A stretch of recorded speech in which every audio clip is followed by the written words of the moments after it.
అందరికీ నమస్కారాలు. ఈరోజు రాష్ట్రంలో ఈ ప్రెస్ కాన్ఫరెన్స్ చూసే వాళ్ళందరికీ కూడా ఒక విజ్ఞప్తి, చైతన్యంతో మీరందరూ కూడా ఆలోచిస్తారని చెప్పి మనవి చేస్తున్నాను. ఒక రాజకీయ కుటుంబం, వెనుకబడిన వర్గాలకు సంబంధించినటువంటి ఒక రాజకీయ కుటుంబం, అందులో కూడా ఎర్రంనాయుడు గారు కేంద్ర మంత్రిగా ఉత్తరాంధ్రలో వెనుకబడిన వర్గాల్లో పనిచేసిన వ్యక్తి. ఆయన కుమార్తె భవానీ గారు ఒక సీనియర్ నాయకుడు యొక్క కుమార్తె. ఈరోజు రాష్ట్ర పార్టీ అధ్యక్షుడిగా అచ్చెన్నాయుడు గారు పనిచేస్తున్నారు, వాళ్ళ తమ్ముడు. ఇంకొక పక్కన ఎర్రంనాయుడు గారి కుమారుడు రామ్మోహన్ నాయుడు, ఈరోజు ఆయన ఒక ఎంపీ రెండోసారి.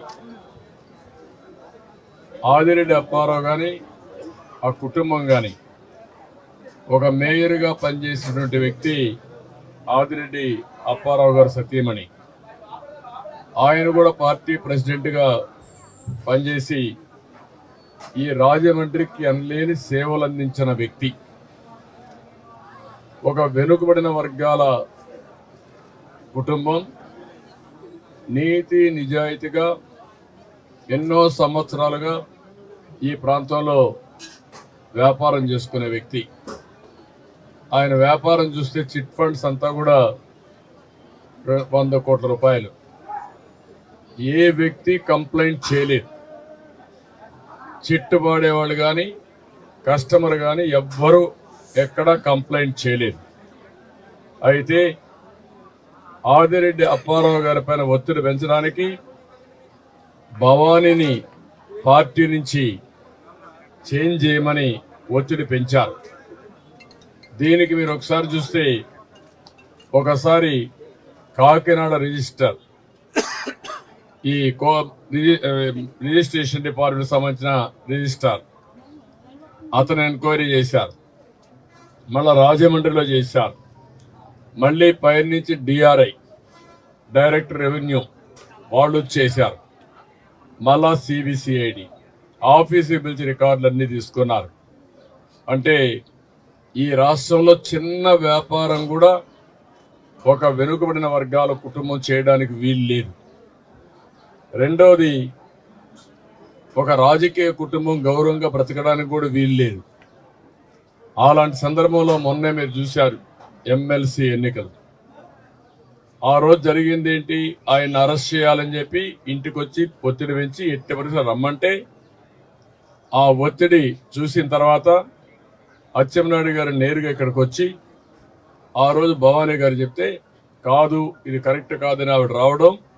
అప్పుడు కూడా వాళ్ళ అబ్బాయి ఇంట్లో ఉంటే మళ్ళీ ఆ అబ్బాయిని కూడా ఒక విధంగా చెప్పాలంటే అక్కడ డ్రైవర్ గాని వాళ్ళు తీసుకొచ్చి వదిలిపెడితే ఆ అబ్బాయిని కూడా బెదిరించే పరిస్థితి. 8వ తరగతి అబ్బాయిని పోలీసులు వచ్చి మీ నాన్న ఎక్కడ పోయాడు, మీ తాత ఎక్కడ పోయాడు, మీరు ఏంటి కథ అని బెదిరిస్తే ఆయన కూడా ఒక మనోభావాలు, ఏ తప్పు చేయకుండా చిన్న పిల్లల్ని కూడా ఇన్వెస్టిగేషన్ చేసే పరిస్థితికి వస్తున్నారంటే ఇది ఒక పరాకాష్ట, ఏదో సైకో మెంటాలిటీకి పరాకాష్ట ఇది. ఈరోజు కూడా మీరు చూశారు. ఇంత జరిగితే నిన్న నేను ములాఖత్కు వచ్చాను. నిన్నే అడిగాను, మాకు ఇచ్చింది ముగ్గురికే ఇచ్చారు, నాకు అచ్చెన్నాయుడికి బుచ్చిజోరికి ముగ్గురికే ఇచ్చారు. నేను దాన్ని తప్పట్లేదు. ముగ్గురిని పర్మిషన్ ఇచ్చినటువంటి ఆఫీసర్ రాజారావుని ట్రాన్స్ఫర్ చేశారు. ఇదే రాజారావుని ఒకసారి ట్రాన్స్ఫర్ చేశారు ఉమా మహేశ్వరరావు గారి కేసులో ఒకసారి. ఆ రోజు కూడా నేను చెప్పాను, అతను ఒక ఎరుకల కుటుంబం, ఒక ట్రైబల్ కుటుంబం. ట్రైబల్లో కూడా చాలా వరకు పేదరికంలో బ్యాక్వర్డ్లో, అంటే ట్రైబల్స్ లో కూడా మోస్ట్ బ్యాక్వర్డ్ ఎరుకల కుటుంబం. ఒక నీతి నిజాయితీగా అతను ఒక డ్యూటీ కోసం పనిచేస్తే, రూల్ బుక్ ప్రకారం అతను పనిచేస్తే అతని మీద ఒత్తిడి తీసుకొచ్చి ఈ మారిగా పనిచేయడానికి వీల్లేదు కాబట్టి, నువ్వు ఈ పని చేసావు కాబట్టి ఉన్న పళంగా రిలీవ్ కమ్మని చెప్పే పరిస్థితికి వచ్చారంటే ఇది అధికార దుర్వినియోగానికి పరాకాష్ట. చట్టాన్ని పాతిపెట్టే కార్యక్రమం ఇది. ఏమనుకుంటున్నారో నాకు అర్థం కాలేదు. 45 ఏళ్లుగా నేను రాజకీయాలు చూశాను. 78లో మొట్టమొదటిసారిగా ఎమ్మెల్యే అయ్యాను. సమైక్య ఆంధ్రప్రదేశ్లో మళ్ళీ కూడా ఎక్కువ సమయం ముఖ్యమంత్రిగా ఉన్న వ్యక్తిని. తెలుగుదేశం పార్టీ 22 ఏళ్ల అధికారంలో ఉన్నాం. ఎప్పుడూ ఇలాంటి అరాచకాలు కానీ ఇలాంటి దుర్మార్గమైన కార్యక్రమాలు ఎక్కడ నేను చూడలేదు. ఈరోజు ఇక్కడ చూస్తామంటే ఆ కుటుంబాన్ని ఇక్కడ చూశారు, మీరు ప్రజలందరినీ చూశారు. నేను ఇక్కడికి వస్తున్నానంటే మొత్తం టౌన్ కదిలి వచ్చిందంటే, అక్కడ జైలు దగ్గర కానీ ఇక్కడ కానీ కదిలి వచ్చారంటే ఆ కుటుంబం పైన ఈ రాజమండ్రి నగరంలో ఉండే ప్రజా అభిప్రాయం మీకే అర్థమవుతుంది. ఒక మంచి అభిప్రాయం, ఒక మంచి కుటుంబం, మేము అండగా ఉంటామని మొత్తం కూడా ముక్త కంఠంతో అందరూ మాట్లాడుతున్నారంటే, ఏ తప్పు చేయలేదని ప్రతి ఒక్కరు కూడా విశ్వసిస్తున్నారంటే అది ఆ కుటుంబానికి ఉండే విశ్వసనీయత. నీ కుటుంబం మారిగా బాబాయిని చంపి ముద్దాయిని తప్పించడం కోసం ఇక్కడ ప్రయత్నం చేయలేదు. ఏం తప్పు చేశారో చెప్పమని నేను డిమాండ్ చేస్తున్నా అతన్ని. నీ ఇష్ట ప్రకారం ఎవరైనా సరే లొంగకపోతే, నువ్వు అనుకున్నట్టుగానే చేయకపోతే ఆ కుటుంబాలను వేధించడం కోసం ముందుకు పోతున్నావు. ఆ రోజు అచ్చెన్నాయుడు గారి కేసు కూడా అంతే. ఏముందంటే ఏం లేదు, ఒక లెటర్ ఇచ్చాడని. అదే లెటర్ అయితే నీ కథ ఏంటి చెప్పమంటున్నా. లెటర్లు ఎమ్మెల్యేలుగా అందరికి ఇస్తా ఉంటాం, మంత్రులుగా లెటర్లు ఇస్తా ఉంటాం. అలాంటిది ఎవరైనా సరే లెటర్ ఇవ్వకపోతే పబ్లిక్ అంటారు, ఏమి ఇవ్వకపోతే ఏమి చేస్తారా మీరని. అలాంటి ప్రజాసేవలో ఉన్నప్పుడు ఎక్కడ తప్పు జరగకపోయినా ఏదో ఒక నెపం పెట్టి తద్వారా ఇలాంటి తప్పుడు పనులు చేసే పరిస్థితికి వచ్చారు. నేను అందుకని హెచ్చరిస్తున్నా ఈ ప్రభుత్వ అధినేతల్ని, వెనుకబడిన వర్గాలను అణిచివేయడం చాలా దుర్మార్గం. వెనుకబడిన వర్గాలకు మామూలుగా ఒకసారి మీరు ఆలోచిస్తే ఎవరో కొన్ని కుటుంబాలే కొద్దిగా ఆర్థికంగా కానీ రాజకీయంగా కానీ నిలదొక్కుంటాయి. అన్ని కుటుంబాలు నిలదొక్కోలేవు.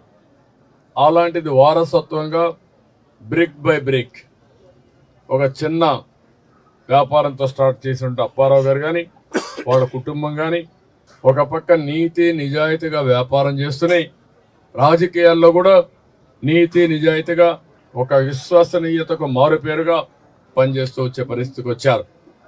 అలాంటి విశ్వసనీయత పోగొట్టుకుని వీళ్ళ మారిగా అందరూ తప్పుడు పనులు చేయాలని ఉన్న పడంగా పార్టీ మారమంటే అది ఎవరు చేయలేని పని. అలాంటి దుర్మార్గులు తప్ప, ఈ జగన్ రెడ్డి మారిగా ఇలాంటి సైకోలు తప్ప ఎవరు చేయరు ఇలాంటి పనులన్నీ. అందుకే నేను ఒకటే చెప్తున్నా, తెలుగుదేశం పార్టీ ఈ కుటుంబానికి పూర్తిగా అండగా ఉంటాం, అన్ని విధాలా సహకరిస్తాం. అదే మరి కార్యకర్తలు కానీ ఇక్కడుండే నాయకులు కానీ ఎవ్వరూ అధైర్యపడాల్సిన పని లేదు. పార్టీ మొత్తం మీతో ఉంది. మీరు చేసేది ఇక్కడ ఏ తప్పు జరగలేదు, ఆయన ఏ తప్పు చేయలేదు, కావాలని పెట్టారు. కాబట్టి ఇక్కడుండే కార్యకర్తలు నాయకులు మీ సంఘీభావాన్ని తెలియజేస్తూనే ప్రజా చైతన్యానికి మీరు ముందుకు పోవాల్సిన అవసరం ఉంది. అదే కాకుండా ప్రజా సమస్యలపైన పోరాడుతూ ఉంటే, ఒకటి ఇక్కడ భూములు ఆవ భూములు, అందులో అవినీతి జరిగిందని చెప్పాడు. 2 ఇక్కడ ఒక డ్రైన్ కట్టారు, ఆ డ్రైన్లో ఒక బాలుడు ఒక అబ్బాయి పడి చనిపోవడం జరిగింది. దాన్ని ఒక ఇష్యూ చేశారు, ప్రజా సమస్య కట్టి పోరాడారు. 3 మహానాడుకి బాగా ఉండాలి అని వీళ్ళందరూ పోయి చూసి వచ్చిన తర్వాత అక్కడి నుంచి కంపరం పుట్టి ఏదో ఒక విధంగా వీళ్ళని అణగదొక్కాలి, వీళ్ళని ఏ విధంగా దెబ్బతీయాలనే ఉద్దేశంతో ఇలాంటి దుర్మార్గమైన కార్యక్రమానికి శ్రీకారం చుట్టే పరిస్థితి వచ్చారు. ఏది ఏమైనా నిజం నిప్పు లాంటిది. ఎప్పటికైనా సరే జయమే గెలుస్తుంది, ధర్మమే జయిస్తుంది, దాంట్లో అనుమానం లేదు. ఇక్కడుండే నాయకులు కార్యకర్తలు ధైర్యంగా ఉండండి, మేము పూర్తిగా అండగా ఉంటాం. మీరందరూ కూడా ఈ కుటుంబాన్ని నిండు మనసుతో ఆశీర్వదిస్తూ ప్రజలకు ఇంటింటికి తెలియజేయాల్సిన బాధ్యత మీ అందరిపైన ఉంది. వైఎస్ఆర్ కాంగ్రెస్ పార్టీని ఈ రాజమండ్రిలో దోషులుగా నిలబెట్టే బాధ్యత ఇక్కడుండే కార్యకర్తలు నాయకులు తీసుకోవాల్సిందిగా మరొక్కసారి మిమ్మల్ని అందరూ కోరుకుంటూ, రాష్ట్ర ప్రజానీకం మొత్తం ఆలోచించాలి, వెనుకబడిన వర్గాలంతా ఆలోచించాలి. ఈరోజు ఎంత క్షోభ పెట్టారో, భవానీ గారికి ఎంత బాధ ఉంటుందో. ఒక ఎమ్మెల్యే అయ్యి, ఒక మహిళ ఎమ్మెల్యే అయ్యి, ఆ అమ్మాయి పైన కూడా ఎన్ని అవమానకరమైన పోస్టింగ్లు పెట్టాలో పెట్టి అయినా కూడా తట్టుకొని ముందుకు పోతా ఉంటే ఈరోజు భర్తను కానీ అదే మరి మామను కానీ అరెస్ట్ చేశారంటే ఎంత దుర్మార్గం మనం ఆలోచించుకోవాల్సిన అవసరం ఉంది. ఈ విషయాలన్నీ రాష్ట్ర ప్రజానీకం అంతా కూడా అర్థం చేసుకుంటారని చెప్పి మరొకసారి కోరుకుంటూ ఈ కార్యక్రమానికి వచ్చిన ప్రెస్కి కానీ ఇక్కడుండే అనుమాయులకు అందరికీ కూడా ఫాలోయర్స్కి అందరికీ ఏమ్మా నేను మెత్తగా ఉండను.